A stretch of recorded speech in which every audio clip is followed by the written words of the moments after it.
Hi guys, मैं आपका अपने चैनल में स्वागत करता हूं। ठीक है। और आपके जो विज्ञान का 28 तारीख को जो आपका पेपर है उसके इम्पोर्टेंट क्वेश्चन मैं बता रहा हूं। 85% यही क्वेश्चन आपको देखने के लिए मिलेंगे। मैं आपको 100% तो नहीं बता सकता हूं, जो 85% है मैं अपने दावे के अनुसार बता सकता हूं। ठीक है। ये तो मैं मतलब 100 में से 100 नहीं बता सकता हूँ। आपके भविष्य के साथ नहीं खेल सकता हूँ मैं। ठीक है। तो ये 85% आपके दावे के अनुसार कहता हूँ कि जो भी क्वेश्चन मैंने दिए हैं वही क्वेश्चन आपके मिलेंगे पेपर में। यही क्वेश्चन मिलेंगे आपके। अगर नहीं मिलेगा तो मुझे कमेंट करके बताना, पेपर देख जाने तक। फिर उसके बाद मुझे कमेंट करके बताना कि नहीं मिला सर आपके। ठीक है। 2 साल का बेटा एक्सपीरियंस, 2 साल से मुझे बायोलॉजी पढ़ाते पढ़ाते हो गया। ठीक है। तो सबसे दावे के अनुसार कह रहा हूँ। ठीक है। यही क्वेश्चन मिलेंगे आपको। और आपको वीडियो आपको पूरा एंड तक देखना है। ठीक है। उसमें आपको मैं फुल नाम भी बताऊंगा कि एलपीजी का फुल नाम बताइए, सीएनजी का फुल नाम बताइए, डीएनए का फुल नाम बताइए आरएनए का फुल नाम बताइए। ठीक है। तो मैं आपको ये पूरी अभी लास्ट तक वीडियो देखना तो तब बता दूंगा। ठीक है। तो हाँ, पहला क्वेश्चन दिया गया है कि ऑक्सी तथा अनॉक्सी में अंतर बताइए। बेटा ये ऑक्सी तथा अनॉक्सी में आपसे अंतर पूछ सकता है। ठीक है। फिर इसका एक हो गया वायवीय तथा अवायवीय में पूछेगा तो एक ही चीज़ है। वायवीय तथा अवायवीय एक ही चीज़ है। वायवीय से हमारा ऑक्सी हो गया और अवायवीय से हमारा अनॉक्सी हो गया। ठीक है। फिर इसके बाद आपके एककृत के प्रमुख कार्य बताइए। एककृत के प्रमुख कार्य लिखिए। ये भी आपका इम्पोर्टेंट क्वेश्चन है। ठीक है। मैंने आपके इम्पोर्टेंट क्वेश्चन इस अनसॉल्व से छांट कर लिए हैं। ठीक है। अनसॉल्व से छांट कर लिए, मैं आपके साथ धोखा नहीं कर सकता हूँ।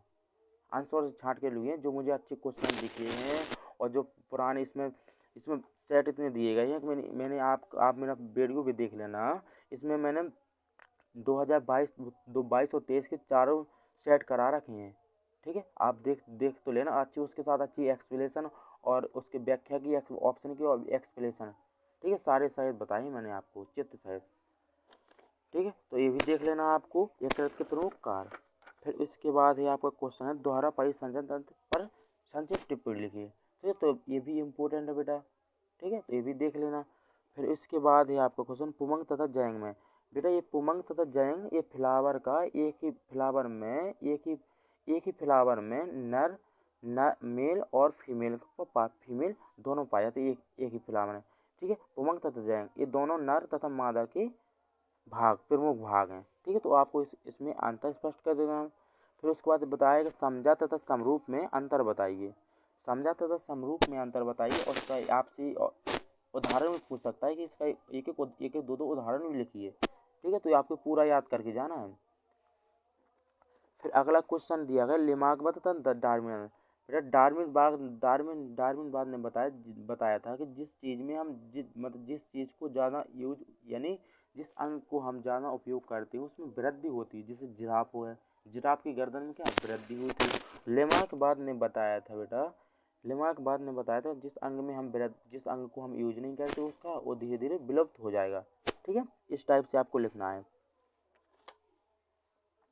अब इसमें दिया गया है कि मेंडल के प्रमुख नियमों को व्याख्या कीजिए। तो बेटा मेंडल ने 3 नियम दिए थे। ठीक है। मेंडल एक तो पृथक्करण का नियम, स्वतंत्र अवयव का नियम और प्रभावता का नियम।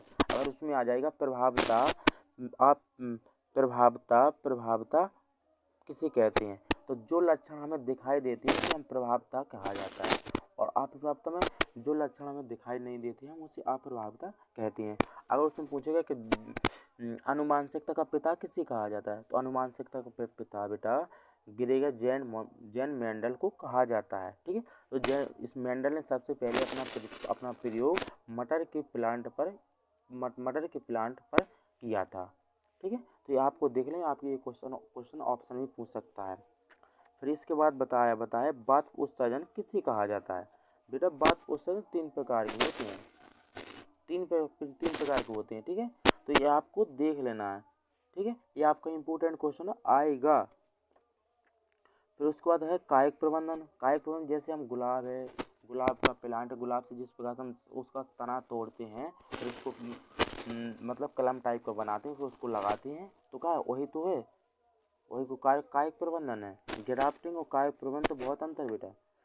ठीक है। तो ये हाँ, अगला क्वेश्चन है आपका, परागण किस प्रक्रिया को कहा जाता है?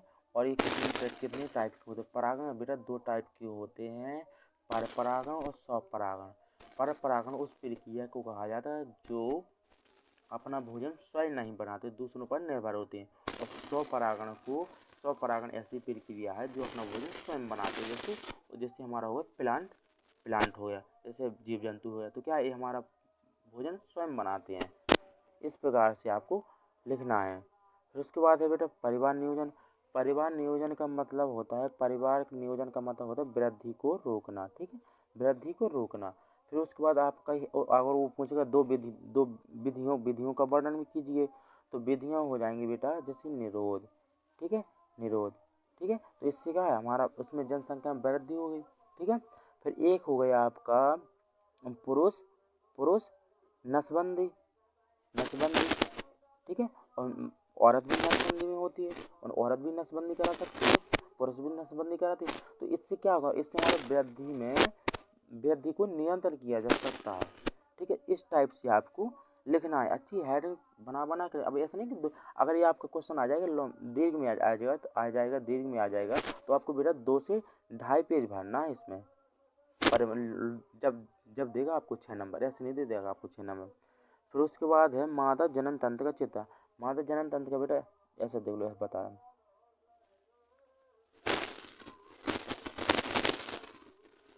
ठीक है।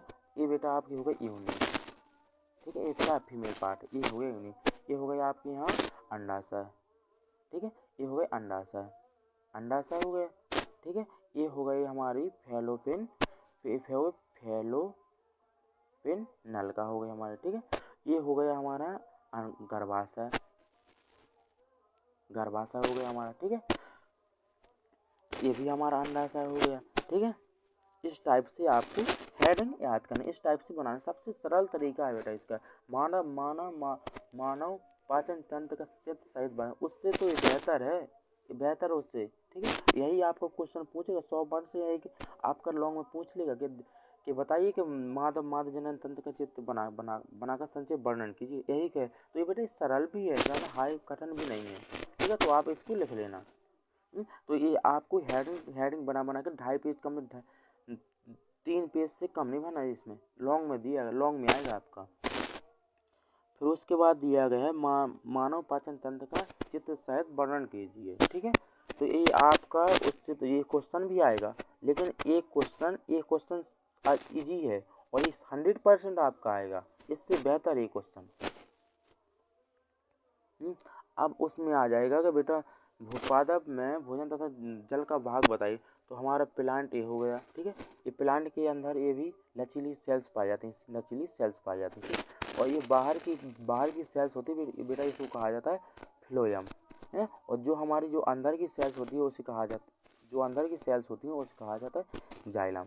जाइलम का मुख्य कार्य होता है जल का वाहक करना, और फ्लोएम का हो गया भोजन का वाहक करना, ठीक है। तो मतलब फ्लोएम को क्या है, फ्लोएम का मुख्य कार्य होता है कि पेड़ पौधों में भोजन का निर्माण करना, और जाइलम का हो गया जल को नीचे से ऊपर पहुंचाना, ठीक है। तो सबसे पहले हमारे सिद्धांत डिक्सन जॉली ने बताया था। ये हमारे अमेरिका वैज्ञानिक थे, ठीक है, ये हमारे अमेरिका विज्ञान। तो बेटा ये आपका ऑप्शन में पूछ लेगा, ये 2 में से आपका किसमें बताइए फ्लोएम का मुख्य कार्य क्या होता है। फ्लोएम का मुख्य कार्य होता है भोजन का वाहक करना, भोजन को बना नीचे से ऊपर को भोजन को ले जाना। फिर उसके बाद होती जाइलम क्या है, जाइलम नीचे जड़ों से पानी प्रत्येक शाखा तक पहुंचाना।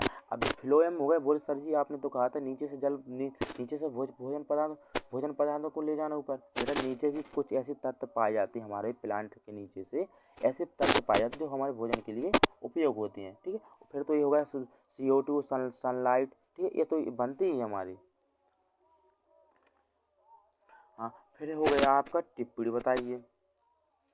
हाँ, फिर आपके आ गया टिप्पणी बेटा 100% आएगा। अगर टिप्पणी नहीं आएगी तो ये आपका आती लघु में पूछ लेगा। यही जो मैंने आपको 5 टिप्पणी दिए हैं, ये आती लघु में पूछ लेगा आपसे कि आप बताइए इसमें, ठीक है। तो ये हमारा नेफ्रॉन हो गया, सौर ऊर्जा हो गई हमारी, ठीक है। फिर उसका प्राकृतिक संसाधन हो गया। फिर उसके वसा में घुलनशील, बेटा वसा में घुलनशील से आप कीड़ा से याद कर सकते हैं, कीड़ा। तो विटामिन जब वसा में घुलनशील कौन से विटामिन, कीड़ा से, विटामिन के, ए, डी, आई, ठीक है। अगर जल में पूछ लेगा तो हमारे जल से आप कहते हैं विटामिन बी और सी, भैंस गई पानी में, आप इससे याद कर सकते हैं। सरल तरीका है, ट्रिक हो गया, सरल तरीका याद करने, इससे आपको भूलेगा भी नहीं, ठीक है। फिर उसके बाद है आपका आवृत बीजी पौधों को लैंगिक जनन। सबसे पहले तो आप आवृत बीजी प्लांट बताइए। तो ऐसे प्लांट जिसमें बीज नहीं पाए जाते हैं, ठीक है, उसे कहते हैं आवृत बीजी। जिससे जैसे हमारा अतूत हो गया, ठीक है।